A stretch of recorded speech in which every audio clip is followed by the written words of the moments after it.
Hi, I'm Sheila L. Haidt, world-class astrologer, tarot master, spellcaster, medium, and all-around magical being.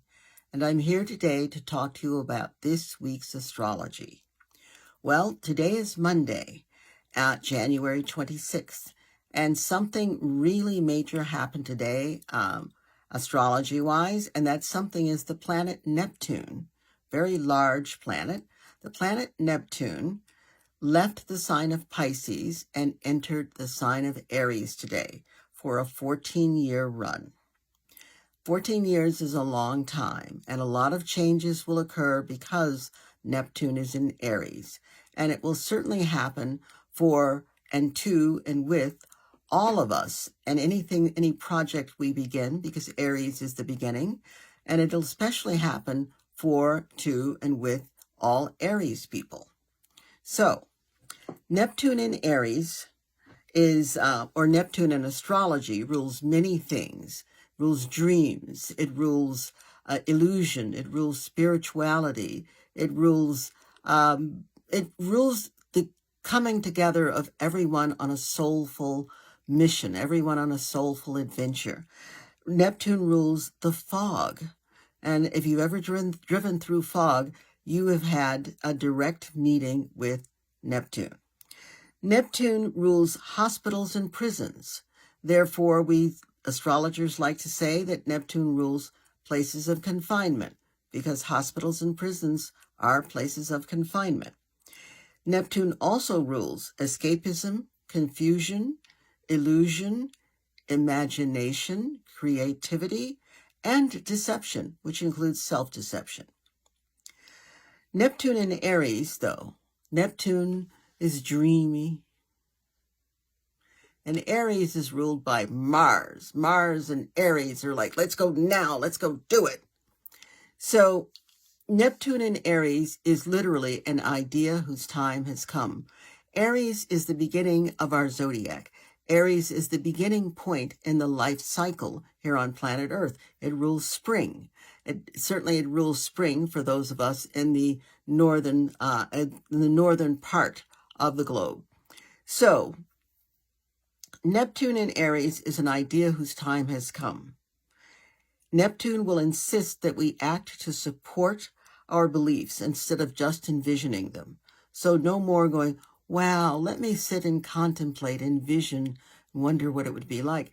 Neptune in Aries insists that we take action. Neptune in Aries is the knight who quests after a spiritual or moral goal that will change your life and the lives of others. Neptune in Aries will inspire all of us to act differently, to heal our personal and societal issues by initiating, creating, and building new realities that benefit all of us. Neptune in Aries is a time of revolutionary changes in community, self-expression, and communication. We will, with Neptune, the desire to come together. We will do that. Aries is going to work. Aries is the explorer, and it's going to work to explore and discover ways to bring us together. Neptune in Aries will provide the courage to heed the call and pursue pursue a personal inner sense of purpose, no matter where it takes you. That's the adventure, that's the discovery, that's the exploration. Again, Neptune in Aries is an idea whose time has come. We are at a place in the evolution of the planet, and certainly the evolution of ourselves, and definitely the evolution of our country. We are in a place where we must evolve. It is changing. It is in the process of changing. The more this change is resisted by the old or negative forces, the more the people who need to change take energy from that and keep pushing forward. So Neptune in Aries is not about to stop and give up, and neither should you. So on Tuesday, we have the planet Mars, the planet of how we take action, how we get things done together, or we call it conjunct together, conjunct the planet Pluto, the planet of control, the planet of transformation, the planet of past lives, the planet of the depth of humanity. We have all of that. And Pluto is also a very fiery planet. So you have the planet of action and aggressiveness and sometimes anger, and you have the planet of control and aggressiveness and sometimes anger together. Pluto in the lore is Mars's older brother. So you have this family meeting, and boy, you do not want to upset this family. So Tuesday, Wednesday, and Thursday, because things take place not only on the day that they exactly meet, but a good 2 to 3 days after. This aspect activates the energy of the knight who quests after a spiritual or moral goal that changes lives, changes the knight's life, and changes the lives of others. So with Mars conjunct Pluto, we are already, as I said before, with Neptune entering Aries, which is ruled by Mars, and now Mars is conjunct Pluto, we are already on a quest. Pay attention to what you're drawn to. Passion and emotions have been building and will intensify. And keep this in mind, intensity, that's going on. Do not let the intensity of the moment, though, drag you down. Don't let it pull you under. Maintain your balance.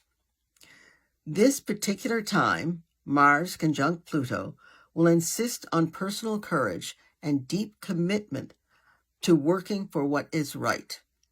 So the night, Mars and Pluto, Pluto is ultimate healing and ultimate truth, and Pluto will stand for nothing less.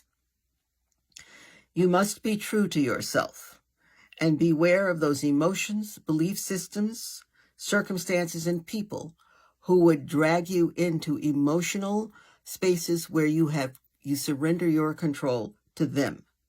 This is not a time to let other things, people, belief systems gain power over you.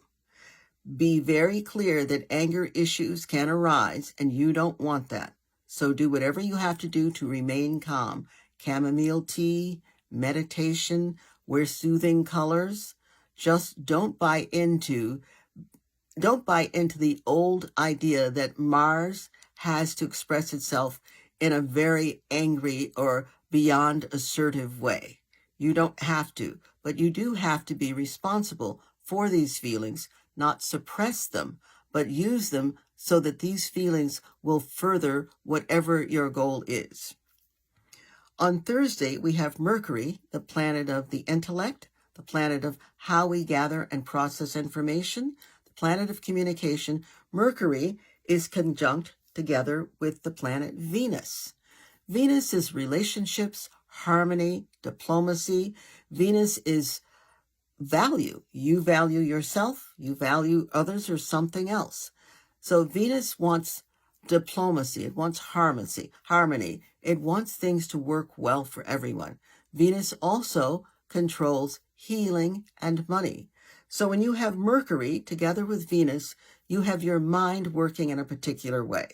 It's working to say, what is the best thing for this situation I'm in? It's working to say, what is the balance? Because Venus rules balance. What is the balance?